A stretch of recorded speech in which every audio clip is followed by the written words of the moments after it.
Yeah, it's about time for me to call Baklovich and them niggas again. It's time for me to go on and hit the road. This motherfucker crazy, man. Y'all, this motherfucker here, tell them what you talking about doing now. Going to donate plasma. So donate plasma. Yes. This motherfucker here is crazy. That's helping people. That's helping people. Listen, this motherfucker is crazy as hell. And you know what, man? If you will donate plasma, if you will sell your plasma, you will sell some ass. You will sell some ass. Yeah, what? My ass. You will sell some ass. Not comparable. It is comparable. No, it is not. Man, if you will sell anything that got to do with your body, you will sell anything on your body. Man, it don't even matter, man. Y'all donate blood, plasma, all that stuff. You don't get paid for donating blood. Plasma is different. Man, is you crazy, man? That has nothing to do. So I'm a toot now? Well, I'm a toot then. I'm a toot then. Well, go toot it then. I don't give a fuck. That's your ass, not mine. Well, and anybody. Man, listen, man. Anybody that'll sell, if you'll sell blood and plasma, you'll sell some ass. No. You'll sell some ass. No. Y'all want to buy some ass? What? Stinking asses. Oh, really? Hello, everyone. This is Emmanuel Cook. We will be reacting to a new video today, so make sure you guys like, comment, and subscribe down below, and let's get into the video. What are you guys doing for a second income these days? I have so much medical debt. I had cancer last year. I'm still receiving treatment. I actually got a shot yesterday. I take a daily medication that I'm going to be taking for the next decade of my life. So my medical debt is only going up. It's the most overwhelming, frustrating thing. Like, I need a second source of income, something that's not like retail or customer service, like face-to-face customer service. I need something where I'm closing my work laptop, opening my personal laptop, and clickety-clacking for a few hours. The medication I take makes me very fatigued, so I just wouldn't be able to do something like retail. So if there's anything, please let me know. I'm supposed to be getting married next year, and I feel like we deserve a wedding. We went through hell last year with my cancer. I'm 36 years old. I shouldn't be getting breast cancer. I should be planning my wedding and not worrying about medical debt. So if there is anything you guys do that helps you and your family or yourself, please pass it along. I'm at a loss at this point. I don't know what to do. If you need to make some extra cash and you have some sort of degree, so associate's degree, bachelor's degree, master's, whatever, in any field, you need to look into becoming a substitute teacher, like ASAP. So I work a full-time hybrid job, and there's days where I'm just typing on my computer all day. So I'll come and I'll sub for, X amount of hours, make a lot of extra money in the sun. And the process to get started is actually fairly quick. I think it took me like 2 weeks to get registered. I had to pay for a background check. Then I had to do like an oral swab. And that was it. I personally only go to high school. You get one planning period, which is a 45-minute break. And then you get a lunch. So you're working for like 6 hours. And by working, you're literally just sitting there watching the kids.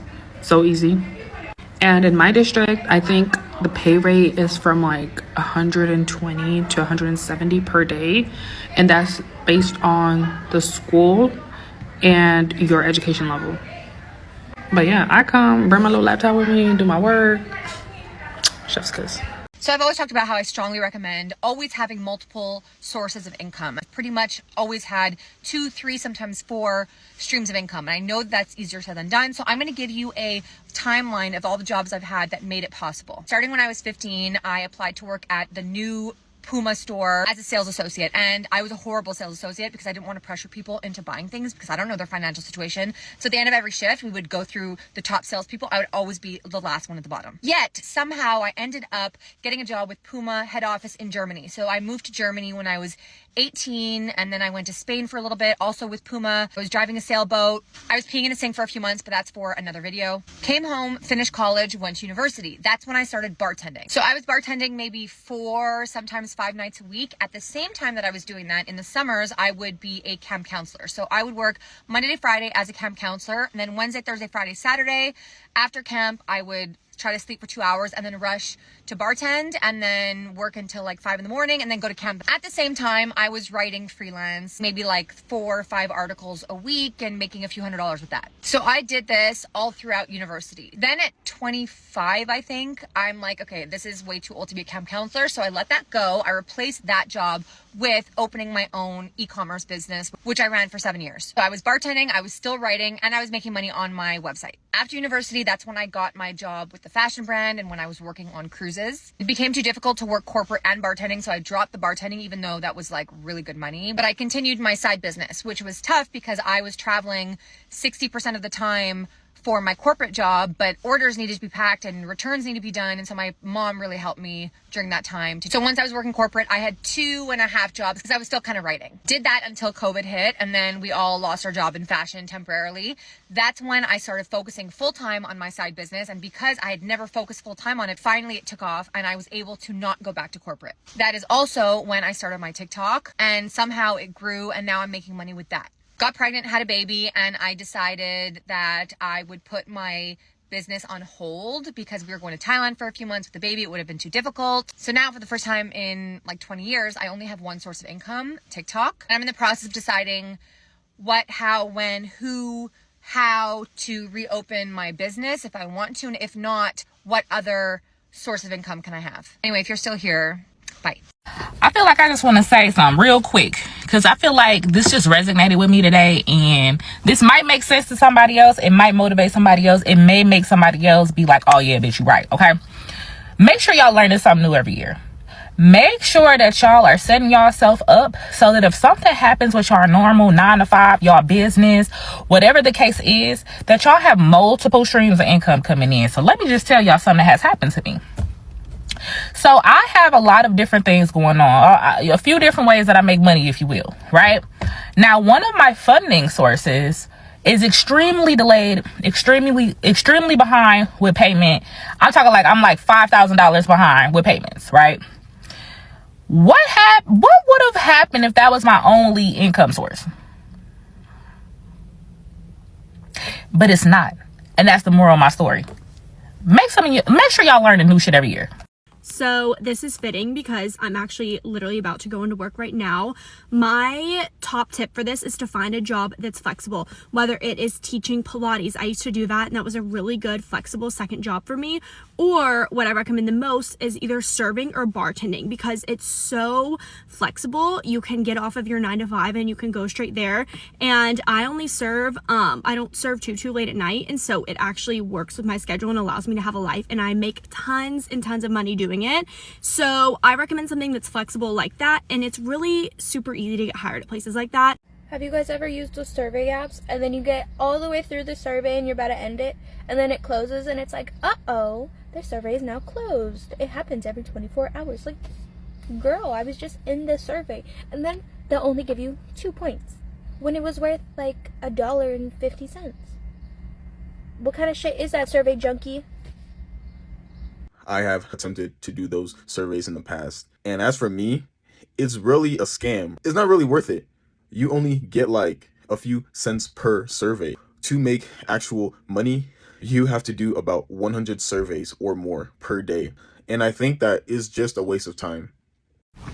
So I'm a nanny, and today I took off of work for mental health purposes, and part of being a caregiver is having to know when to stop and take care of yourself, and it has been probably one of the hardest things ever in terms of working in this field and going to school for education, because I never know when to stop so that I can refill my own cup. And I wish it was easier for me to feel less guilty for wanting to take care of myself, but it's just so hard and I don't know what to do. I've been feeling burnt out for like probably the last 2 weeks or so, and it's just gotten to the point where like I dread even having to go to bed to wake up the next morning. So last night I like talked to my boss and she let me have the day off today, but I still have to go back to work tomorrow and the next day and Friday. And it just feels like there's no long-term solution to the way that I'm feeling, and I just feel so like hopeless, basically, I guess. And sometimes I try to diminish my mental burnout by being like, oh, I only work 3 days a week, I shouldn't be as exhausted as I am. But being a caregiver is so hard. Healthcare, educators, therapists, you are required almost for, however long your shift is, to emotionally pour into other people without ever taking for yourself. And that can take a long time to recharge back up to where it should be. And last night I talked to my mom about it just because I've been exhausted. And for all my teachers and nannies out there, she told me that I should not feel guilty because I couldn't be the best, caregiver today that I wanted to be, and that it's not my fault that they had kids. It sounds harsh, but she said that growing up, she had sitters cancel on her, and she's like, that's just the way parenting is. Like, you just have to have those backup plans. You have to know, like, that's a risk. She's like, it's not your responsibility 24/7 to be there when they need you. Like, you have to be there for yourself first. So, feeling a little better, trying to remember that, eating a chocolate chip muffin, and I might watch Twilight today. Not do anything else. So all my nannies and caregivers out there, make sure you are taking care of yourselves. So I'm out here thinking I was finna make some extra money. I said, let me go do Uber Eats. I used to do that sometimes. I did 2 orders and I see why the fuck I do not like Uber Eats. I'll just do extra work at my job because absolutely the fuck not. Don't send me to no fucking apartments. That needs to be on there. If you live in apartments, you get Uber Eats. Bring your ass outside. Bring your ass to the lobby if you in a high rise. Now I see why I ain't did this shit. I ain't doing it. I'm going home. Then they try to send you 20, 30 minutes away. Then try to push me further. What the? I see why I don't do Uber Eats or Uber period. But Uber Eats, as y'all see, I'm in my little Fiat, so I don't pick up no people. I don't want to do that. I won't be dropping off y'all food tonight. I'm sorry. I'm done. I'm mad. So we're coming down to the last few weeks of me driving for Uber because fuck y'all. And if you're offended by that, then I may or may not be talking to you. So here's what the fuck happened today. But first, if you're thinking about driving for Uber, Lyft, or whatever, please make sure that you do not waste all your fucking time in the fucking waiting lot at the airport. Just fucking leave unless there's a goddamn surge, because it's not fucking worth it. I'm telling you, it's not worth it. Anyway, I dropped this nice lady off at the airport, and as I'm leaving the airport, I get another ride to pick somebody up from the fucking airport, Midway. It only happens at Midway. That shit does not happen at O'Hare. So, my ass goes to where I'm supposed to pick them up at, and I am waiting this nice little 5 minutes because you motherfuckers only get 5 minutes to come outside. And honestly, that's pretty fucking generous. Because you know good and goddamn well you ordered a motherfucking ride. You knew how long it was going to take for this motherfucking ride to get here. You should be ready by the time I come outside, respectfully. And technically, you only have a grace period of like 2 minutes before they start charging you after that 2 minutes every second that you are late. Me being nice this time and the last time, I'm not being nice anymore. Fuck y'all. Because this time I decided to wait for the said person because I'm like, you know what, maybe they haven't completely gotten their bags and maybe something else. So I'm just going to give them a little extra time before I cancel this ride because it's coming on 4 minutes and 30 seconds of me waiting. You have 30 seconds to get your ass to this car before I can cancel and get my little fee. He finally communicates with me that he is on his way and I'm like, okay, cool. Now keep in mind, I'm exactly where I'm supposed to be. I'm at door 4. I'm in the Uber area because that's the only place I can be because Midway will get on that ass quickly if you're not in the place that you're supposed to be. And you will not give me a fucking ticket for somebody else. Absolutely not. So yeah, he tells me that he's there and I'm like, okay, I am too. Where are you? I'm literally where I'm supposed to be. He's like, I'm here. Where are you? I'm like, I'm at door 4. He's like, I specified door 2. Cancel. You're late, entitled, and on my nerves. 3 strikes, you're out. Because last time I checked, you can't pick the fucking door. You go to the fucking spot. Midway isn't that fucking big. Now, here you can pick where the fuck, like, the goddamn color you want to be at. You can do that over there. I don't think you can do that at Midway. And if you can, the fucking app didn't tell me that shit. So, getting an attitude with me was a no-no. And it pissed me off to high hell. Because here I am giving you grace and you're giving me attitude. I think the fuck not. I'm done with you motherfuckers. I'm tired. I'm over it. My car is over it. I'm over it. A quick reminder, please remember to like, comment, and subscribe down below, and let's continue the video. If you look up clinical trials in your area, just Google it and look it up, there's usually more than one clinic that's willing to pay you to do different types of tests. Now, the ones that pay the most, like some of these pay thousands of dollars. I signed up for one that paid $5,000 that was testing like an inhalable aspirin, and I'm like, I'll inhale aspirin for $5,000. Turns out I wasn't qualified because I had seasonal allergies. Like, they have to rule a lot of things out. So the ones that pay the most usually require overnight stays, or they're testing a drug that's kind of scary to be a guinea pig for. Like, I've seen some for, like, this tests neurological things. I'm like, okay, I'm not putting anything in my body that's gonna, like, mess with my brain. I've already had the COVID vaccine multiple times. I always do a little reading on the clinical trials before I do them. Like, this particular COVID vaccine is probably going to be rolled out very soon. It had already been tested on, I think, thousands, maybe millions, I don't know, tons of people before it came to me, so I felt perfectly safe doing it. They pay you in installments. Like, they didn't just hand me a check for $590. I got paid for going in. I'll get paid another third when I do a follow-up visit. I get paid for filling out this little questionnaire diary to talk about my symptoms. But you have to look up clinical trials in your area and then do your own due diligence about whether or not you're comfortable being a guinea pig. Really hate it here. Anyone even starts being like, well, you chose to live in that city, like, you can go somewhere else with less job opportunities, less social services, and then what? I lived in Chicago. I'm not downgrading. Like, I'm a big city.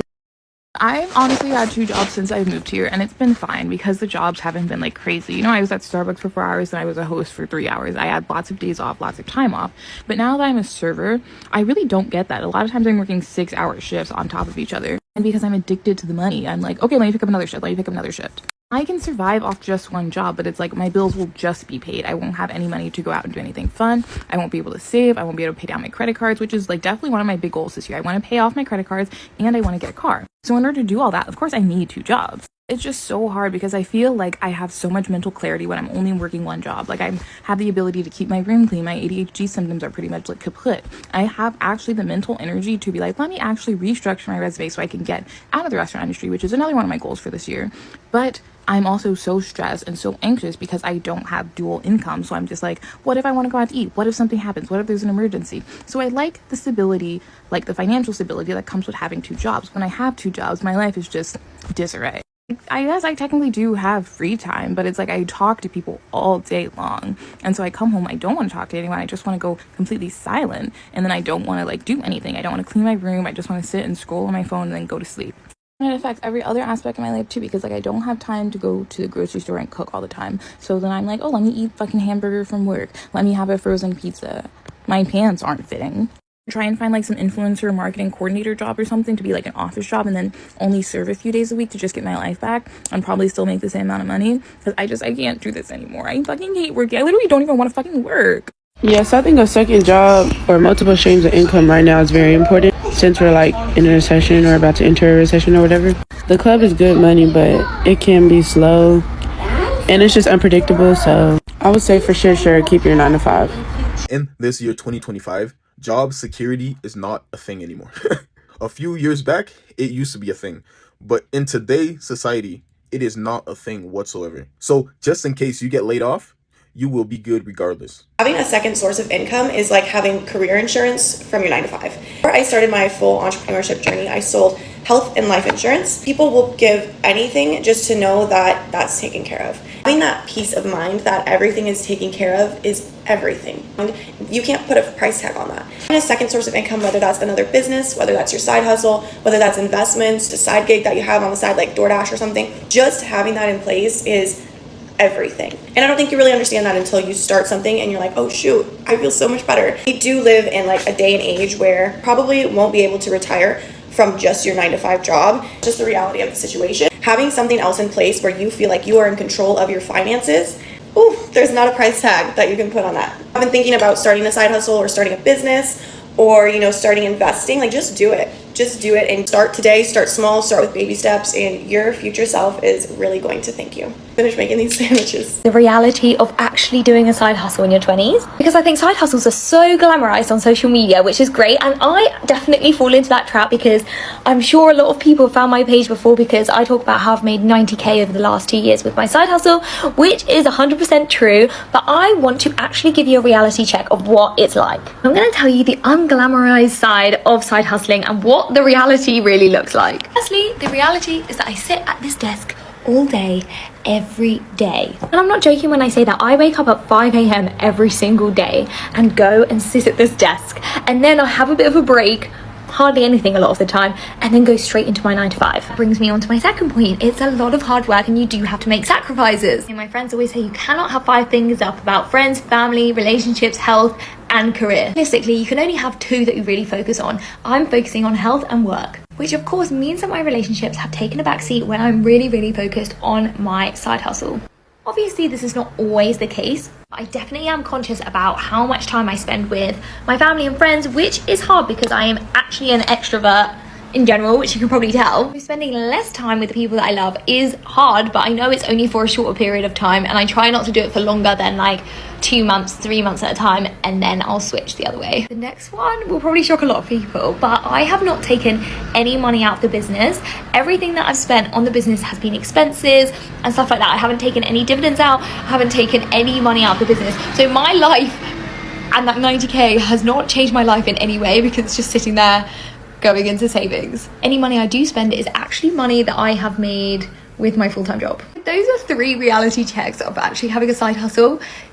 It has changed my life in so many ways, but from a monetary perspective, it hasn't changed my life in any way. It hasn't changed anything in the short term because I'm saving that for a house deposit. So I hope that demystifies some side hustle BS that you see on the internet, and it makes you feel a bit better about where you are on your journey and making money online. Let me know if you found this helpful. I'm going to hold your hand when I say this. You have to diversify your income.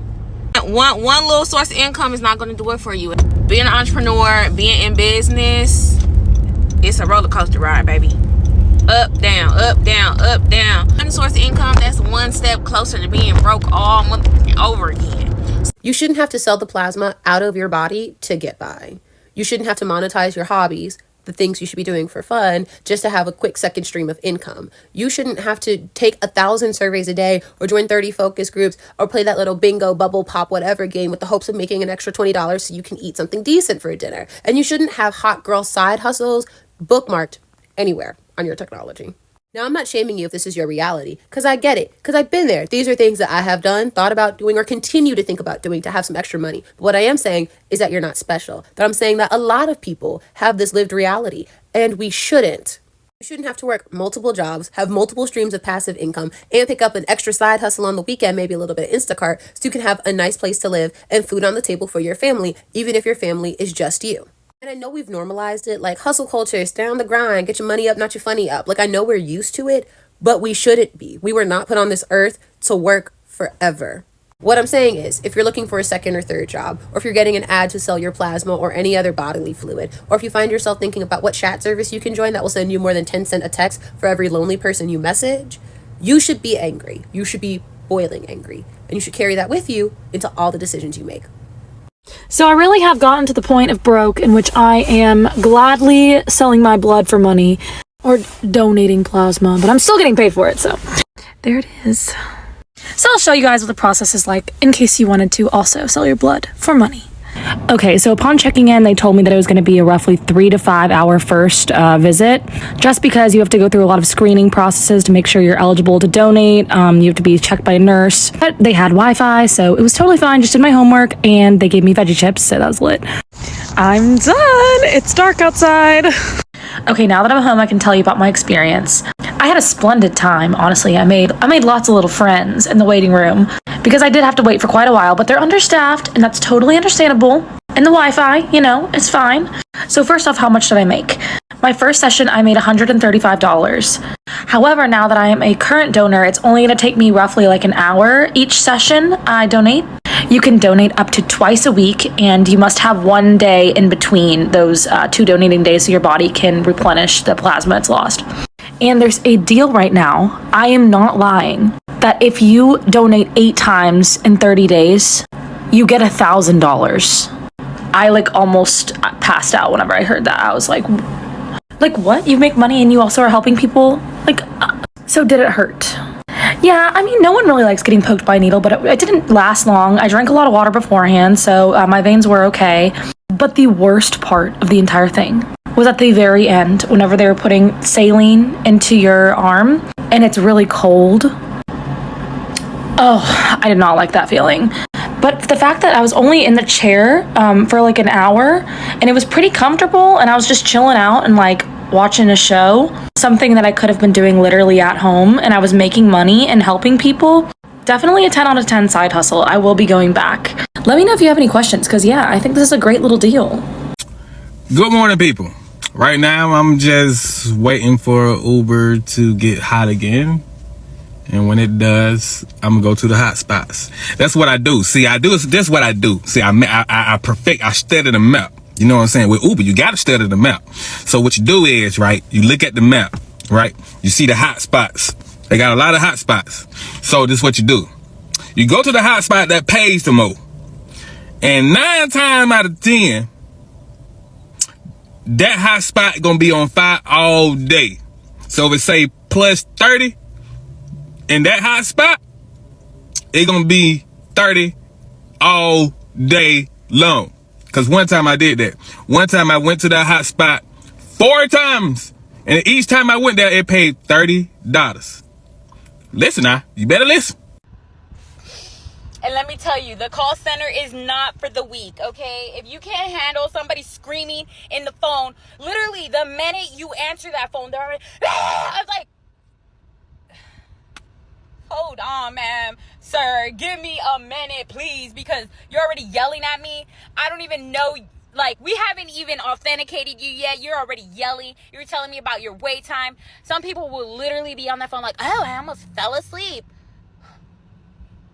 I'm sorry, okay? I'm sorry. And then this is me. I'm just like, hi, thank you. Yes. If you could just leave me that first question about that survey, it's going to be about me.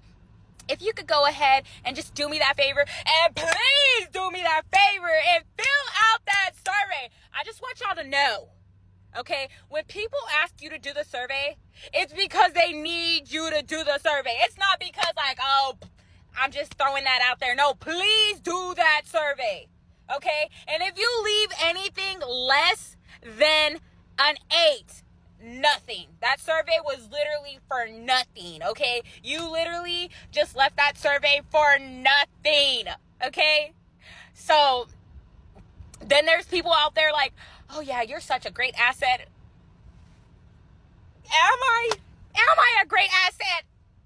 Because I can't wait to be off tomorrow. I cannot wait for that. Just to be able to be like, yeah, I don't have to come in. I don't have to come in at 6 in the morning. I don't have to do that. And then I got to look forward to Friday and Saturday to be off. And I don't have to wake up so early. The call center is not for the weak. You got to be ready for those people like that are yelling at you. People that are like, well, look, if you have a pending transaction, you cannot do anything about that.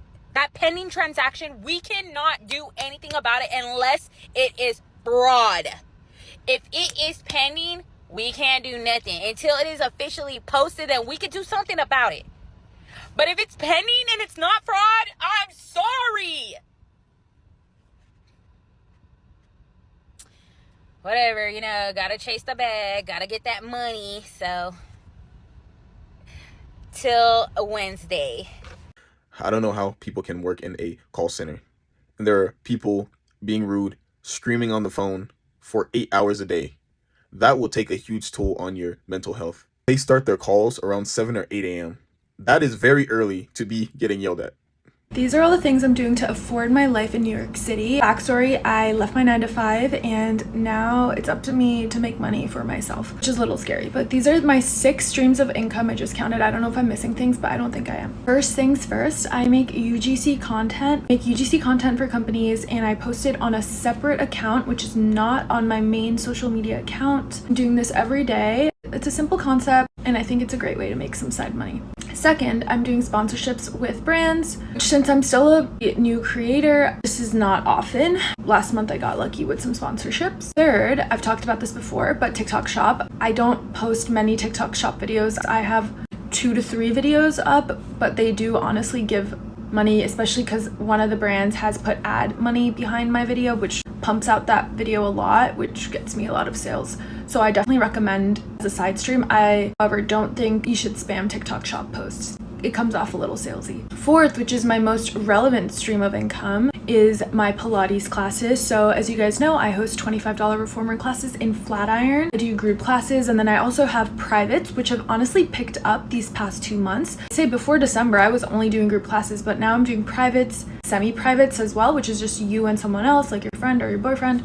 And ever since I left my 9-to-5, I did increase the prices for my privates and semi-privates just to make my time worth it, and honestly, I just need the money now that I don't have my 9-to-5 security. And for people who can't afford that, I still do $25 group classes so that it's still accessible to everyone. Fifth, I host events monthly or even twice a month with different brands and other founders. So I kind of collaborate. I find this business myself. So I have been getting bounds recently, which has been really nice. But usually it's just me trying to find someone who would kind of aligns with my mission. And I find the studio myself. I handle all the logistics. I handle the marketing. I've done matcha collabs, activewear collabs. Did one with Red Bull. Super excited to continue doing this. Lastly is my fitness product that is launching this summer. I hope to make this my main source of income. I think that will take some time. It's not easy to launch something. I'm in the pre-order phase right now, and I'm so grateful to have gotten pre-orders not only from people from my community, clients, people who I don't know, but who I think follow my TikTok. So grateful for studios to order. I'm going to also show which studios have ordered. Yeah, those are my 6 streams of income. Life's been good. No signs of finding a 9-to-5 anytime soon. I used to feel just like this as well. I think it's easy to look at my last post and think that just happened to me. Like it just happened overnight, or maybe in the last month, maybe in the last year. In reality, guys, I've been working on things like this for possibly a decade now. And I'm not saying I've been working on my social media for a decade, but I've been working on things for about a decade now.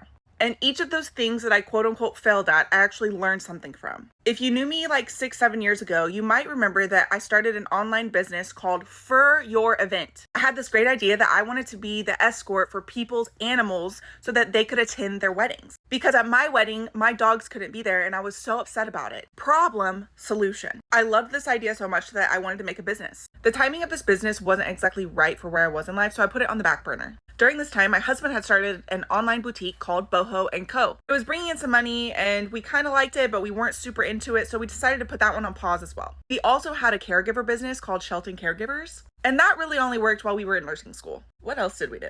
I'll talk more about how I got into social media on another video, but I just wanted to say this so that you realize that sometimes you just have to try things over and over and over until something sticks with you. It may not be social media. It might be some event planning or caregiver business or Etsy shop. Because I forgot to add, I also had an Etsy shop at one point. But the point is, you just have to start trying. You have to try new things out and see what works best for you.